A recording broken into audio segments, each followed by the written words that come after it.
বিশ্বকাপ ড্র দেখে ব্রাজিলের কপালে দুশ্চিন্তা, আর্জেন্টিনার সমর্থকরা আছে স্বস্তিতে। এদিকে গ্রুপ পর্বেই মুখোমুখি হবেন আর্লিং হল্যান্ড এবং কিলিয়ান এমবাপ্পে। গতকাল রাতে অনুষ্ঠিত হয়েছে 2026 বিশ্বকাপের ড্র।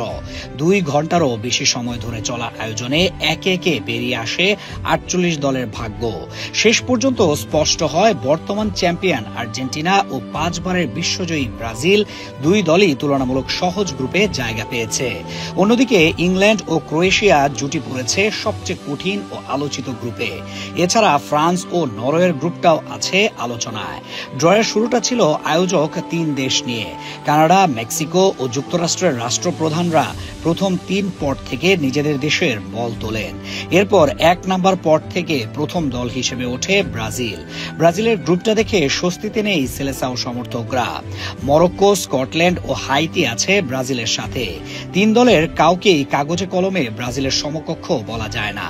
তবে ফুটবল সচেতন সমর্থকরা জানেন এই গ্রুপে ঝুঁকির পরিমাণ কম নয়। একটু নড়াচড়া হলে এমনকি ব্রাজিলও বিপদে পড়ে যেতে পারে।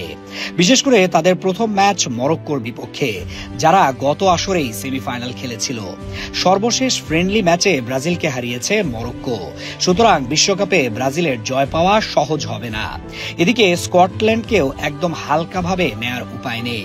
ইউরোপের মাঝারি মানের দল হিসেবে স্কটল্যান্ড বেশ সম্ভাবনাময়। ব্রাজিলকে তারা রুখে দেওয়ার যথাসাধ্য চেষ্টা করবে। আর্জেন্টিনার যে গ্রুপে তেমন বড় কোনো চ্যালেঞ্জ দেখা যাচ্ছে না। গ্রুপে প্রতিপক্ষ হিসেবে আছে অস্ট্রিয়া, আলজেরিয়া ও জর্ডান। 3 দলের মধ্যেও আর্জেন্টিনার জন্য বড় কোনো সংকট দেখছেন না বিশেষজ্ঞরা। গ্রুপ চ্যাম্পিয়ন হিসেবে সহজেই পরের রাউন্ডে যাওয়ার কথা। এমনকি আর্জেন্টিনা চাইলে গ্রুপ পর্বকে প্রস্তুতি ম্যাচ হিসেবেও চালিয়ে নিতে পারে। তবে খেলাটা যেহেতু ফুটবল, সেহেতু কোনো দলকেই হালকা করে নেয়ার উপায় নেই। এই বাস্তবতা আর্জেন্টিনা ভালো করেই জানে। গত বিশ্বকাপেই তারা হেরেছিল সৌদি আরবের বিপক্ষে। এবার গ্রুপে সৌদি আরব নেই, তবে হালকা ভাবলে অন্য কেউ সৌদি আরব হয়ে উঠতে পারে।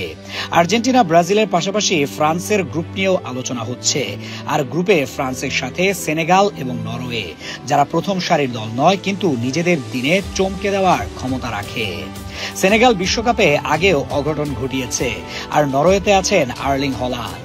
বর্তমান বিশ্বে সেরা স্ট্রাইকার হিসেবে হল্যান্ড ও এমবাপ্পেকে গণ্য করা হয়। তাদের দুজনের মুখোমুখি লড়াই উপভোগ্য হওয়ার কথা। এবারের বিশ্বকাপে সবচেয়ে কঠিন গ্রুপে পড়েছে ইংল্যান্ড ও ক্রোয়েশিয়া।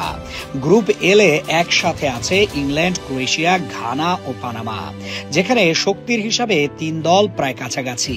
ঘানা আফ্রিকার অন্যতম শক্তিশালী দল।